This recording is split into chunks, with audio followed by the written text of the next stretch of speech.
Okay. Hello, good morning or good afternoon kung ano oras nyo man po ito napapanood ngayon. So, today, I am going to discuss the Module 2 which entitled Moral Dilemmas, and by Friday, siguro, I will be discussing also the Module 3 since we need to rush our discussion at malapit na po ang ating prelim examination, and please do take note na ang inyong prelim exam is face-to-face. Okay? So, let's proceed. Okay. So, here's the objectives for this module. At the end of this lesson, you should be able to detect moral dilemma. Second, you'll be able to identify the levels of moral dilemma. And lastly, you'll be able to recall a moral experience. So, let's define moral dilemmas. Moral dilemmas are situations where persons who are called moral agents in ethics are forced to choose between two or more conflicting options, neither of which resolves the situation in a morality acceptable manner. So, kapag sinabi nating moral dilemma, it talks more on about wrongness and rightness of the action. Okay? So, dilemma here, class, is related with the decision. Okay, ang main point lang po ng moral dilemma here is that kailangan meron kang dalawang option or meron kang dalawang choices for it to be called moral dilemma. And of course, kailangan meron kang isang pipiliin between the choices that you have, regardless po kung ano yung problema na meron ka or kung ano yung nai-encounter mong problema ngayon. Say for instance, let's say for example, may nagugustuhan ka or may gusto kang babae, ganyan, or lalaki. Now, gusto mo siyang i-pursue. Gusto mo siyang ligawan. Gusto mo na magkaroon kayo ng something. Not just friends but more than that. Ngayon, ang conflict dito or ang problem dito is against ang family mo sa kagustuhan mong ligawan siya. Sa kagustuhan mong magkaroon kayo ng something. Because, ganun yung nalaman nila na mahirap lang sila because of their status in life.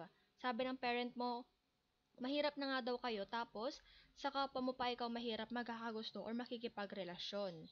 So, in that kind of situation, class, na sinight ko or binigay ko, the choice of that guy or the choices of that guy is first, he will still choose to win or pursue that girl, or hindi kaya second, he will follow what his family wants him to do, and that is to give up or dadmahin na lang yung feelings niya towards that girl.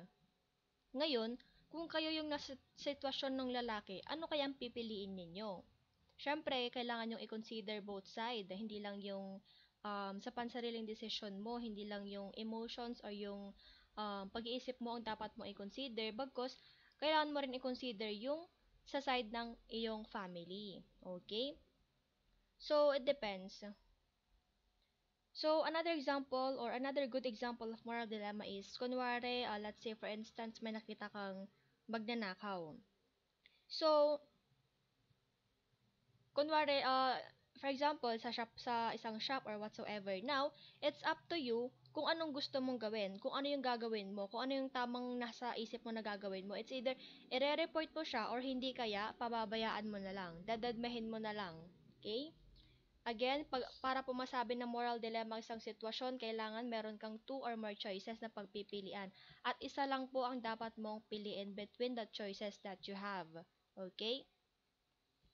So now we have here the two crucial features of moral dilemmas. The first one is the agent is required to do each of the two or more actions that agent can do each of the actions, but the agent cannot do both or all of the actions. The second one, the agent thus seems condemned to moral failure. No matter what she does, she will do something wrong or fail to do something that she ought to do. So, just like what I've said earlier or the example na sinight ko, you cannot do both or all of the choices that you have regarding dun sa situation na kinakaharap mo or about dun sa moral dilemma na meron ka. So, it's for you to decide talaga on what option or choices will you choose before putting an action to your dilemmas. Okay? There are instances kasi in our life wherein we encounter a lot of different circumstances na kung saan andun yung padalos-dalos nating paggawa ng desisyon without thinking thoroughly.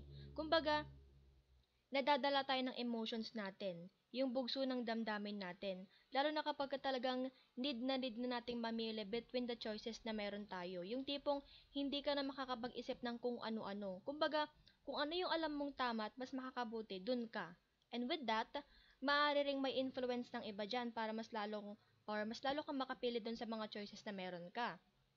Andun kasi yung confusion natin when we are rushing things parang andun yung tension natin, yung pressure and everything pag talagang kailangan na natin mag-decide.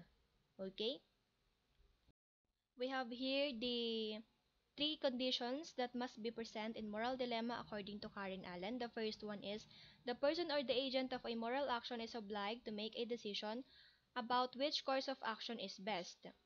Second, there must be different courses of action to choose from. Third, no matter what course of action is taken, some moral principles are always compromised. Okay, so that is according to Karen Allen.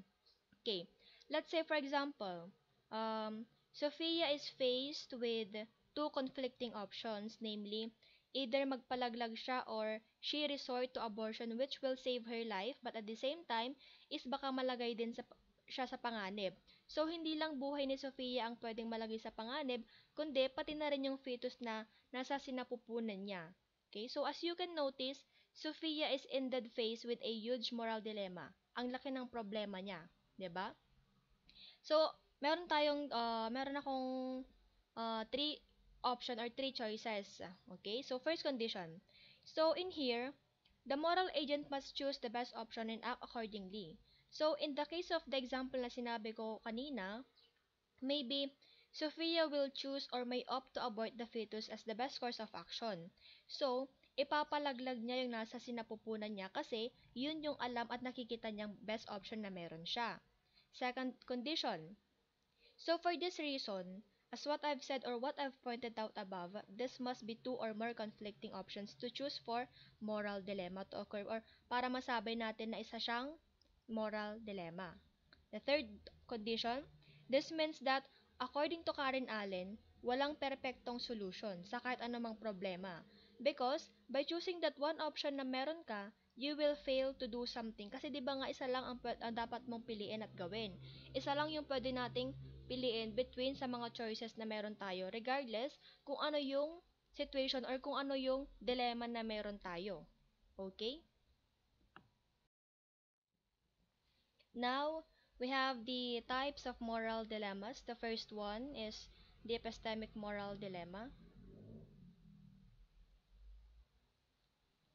Okay. Again, so these are several types of moral dilemmas, but the most common of them are categorized into the following. The first one is epistemic moral dilemma. So, there are two or more moral requirements that conflict with each other. The moral agent hardly knows which one takes precedence over the other. In other words, the moral agent here does not know which option is morally right or wrong. Okay, so in here, it involves situations wherein two or more moral requirements conflict with each other. Kaya dito, usually, nahihirapan ng isang moral agent on which of the following or which of the conflicting moral requirements are more important over the other. In other words, the moral agent here does not know which option is morally right or wrong. Kumbaga, confused siya.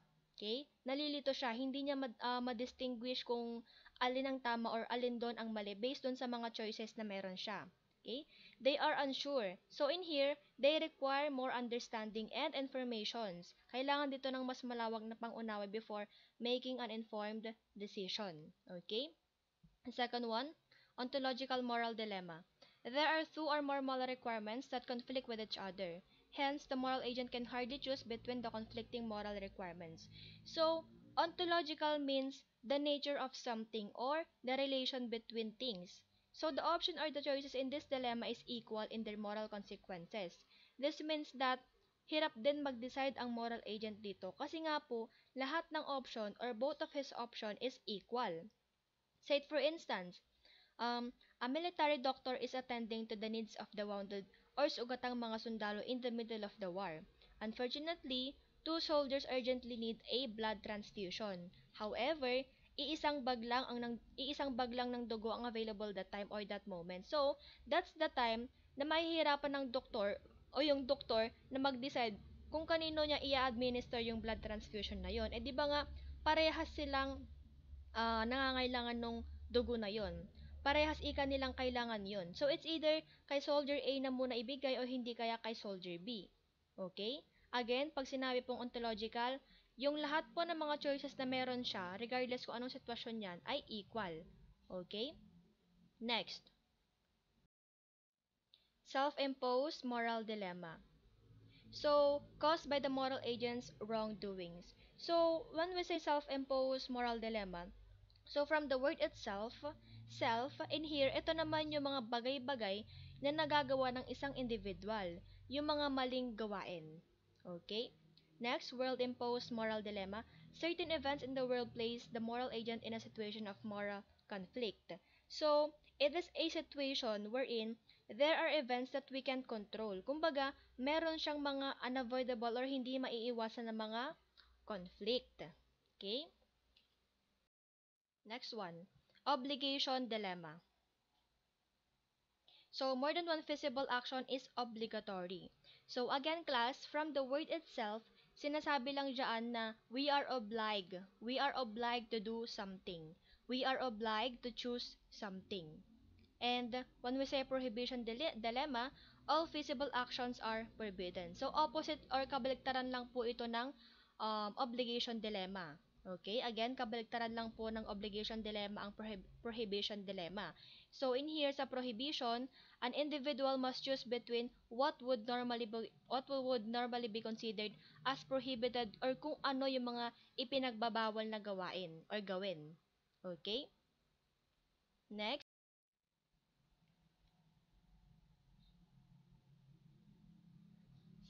So, single agent dilemma. The agent ought all things considered to do A, ought all things considered to do B. She cannot do both A and B. In other words, the moral agent is compelled to act on two or more equally the same options, but she cannot choose both. And multi-person dilemma. One agent, person 1 ought to do A second agent, person 2 ought to do B. And though each agent can do what he ought to do, it is not possible both for person 1 to do A and person 2 to do B. Okay, so in here, in multi-person, it involves several persons like family, an organization, or a community. Say, for example, a family may be torn between choosing to terminate or wakasan ang buhay ng isa sa kanilang family member nila o hindi kaya they will still choose to prolong his or her life. Again, sa multi-person po, meaning to say, maraming tao ang involved dito. Okay? So, those are the examples of some of the types of moral dilemmas that may arise. Our action will affect not just ourselves but many other people as well. Okay, let's proceed to the next slide. So, here is the other example of moral dilemma. Let us study the concept of euthanasia and look at the morality of the act. This hinge on the idea that life is good and the existing life should be preserved as a matter of course, unless some overriding principles supersedes the innate value of an ongoing life. So when we say euthanasia, it is defined as exists to at least help as a patient die a good health, and it is also called as assisted suicide. So in here sa euthanasia, it is also known as mercy killing. Okay, again, when we say euthanasia, it is also known as mercy killing. It is the act or it is the practice of putting to death without suffering or para malasan po yung pain na nai-experience ng patient. So it allows them to pass away by delaying treatment or removing the artificial life support. Okay, so it is typically recognized as either murder if committed po siya by another, or suicide naman if it is committed by the patient itself. Okay, again, it is typically recognized as either murder if committed po siya by another person, or suicide naman po if committed siya by the patient itself. Say for instance, in the case of an irreversible coma or the brain dead state wherein there are no chances of revival. Kaya sa mga ganyang case ng mga pasyente, usually, ini-end na yung life nila kasi parang malabo na or maliit na yung chance nila for them to survive. Okay? So, that is what we called euthanasia. To the types of euthanasia. So the first one is voluntary active euthanasia or the mercy death, the administration by the physician of a lethal agent actively permitted by the patient with the intent to cause the latter's death for the purpose of relieving intolerable, intractable, and incurable pain. So, Dito, sa voluntary active euthanasia, sa euthanasia is voluntary when it is requested by the person, okay? Tinatawag itong voluntary when it is requested by the person itself, okay? Personally to end one's life in a painless manner. For example, a patient ailing with an untreatable disease requests to cut his or her life short. So this is carried out in favor of the patient's will. Kumbaga, may consent. Meron siyang permission na binigay sa mga doktor, okay? May consent na binigay yung patient to end their life. Okay? That is voluntary. So, from the word itself, madali na lang po siyang maintindihan. Again, meron pong consent or meron pong permission yung pasyente para i-end na yung kanilang buhay. Okay? Non-voluntary active euthanasia, a form of mercy killing that takes direct actions to terminate a patient's life when the euthanasia is practiced against the will of the person. So dito naman involuntary, um, it is when the person who undergoes euthanasia wants to live instead. Okay, so opposite po siya with volunteer. In here, they want to live it even though the chances of his or her living is very low. Okay? Again, sa voluntary, meron siyang permission, meron siyang consent na i-end na yung kanilang buhay. While in sa non-voluntary naman, opposite po siya with the voluntary euthanasia. Dito gusto niyang mabuhay instead of mamatay. Okay? And then, dagdag ko lang, dun sa types of euthanasia, meron tayo nung tinatawag na non-voluntary euthanasia. Okay? Ito naman yung, it is when the person is not able to indicate or is unconscious. Ibig sabihin, tulog siya, wala siyang malay. Walang malay or wala siyang kamalayan sa mga nangyayari. So, whether or not he or she wants to undergo euthanasia, hindi natin alam kung gusto pa ba niyang mabuhay or gusto pa ba niyang manatili sa mundong ibabaw or gusto na niyang i-end yung kanyang buhay. So that is non-voluntary. Okay? So we have here the three levels of moral dilemma. The first one is individual, second organizational, and third one is systemic. So dun tayo sa individual. The dilemmas here is when the employee's ethical standards are in opposition to that of his or her employer, which could lead to tensions in the workplace. So, this is the ethical standards of individuals. Individuals may well have a very different set of ethical standards from their employer or the organization, and this can lead to tensions. Siyempre, sa isang organization, maraming tao, maraming individuals, and each of those individual has their own ethical standards at hindi lahat ng standards nila ay tumutugma sa mga organizational standards. Kaya kadalasan, nagkakaroon ng mga misunderstandings, nagkakaroon ng conflicts among themselves or against the organization. Okay? Next, organizational. Ethical standards are seen company policies. Still and all, there might be a gap between those who run the business whose ethical standard deviate from of that organization. This might cause ethical challenges and conflicts for those who are working in the company.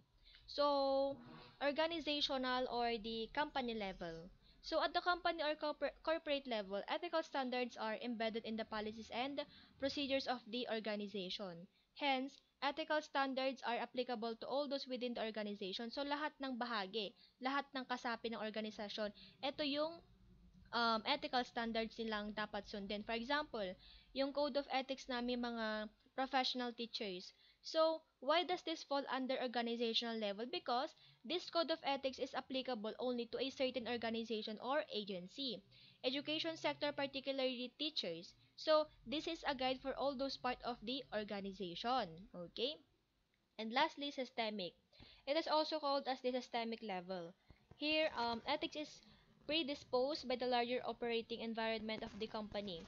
Political pressures, economic conditions, societal attitudes, and others can affect the operating standards and policies of the organization where it might face moral dilemmas outside of the organization but within the micro or macro society where it belongs. So, ethical standards are universal or general, and ethical standards are applicable to all who are within the system. For example, under the Code of Conduct and Ethical Standards for Public Officials Employees.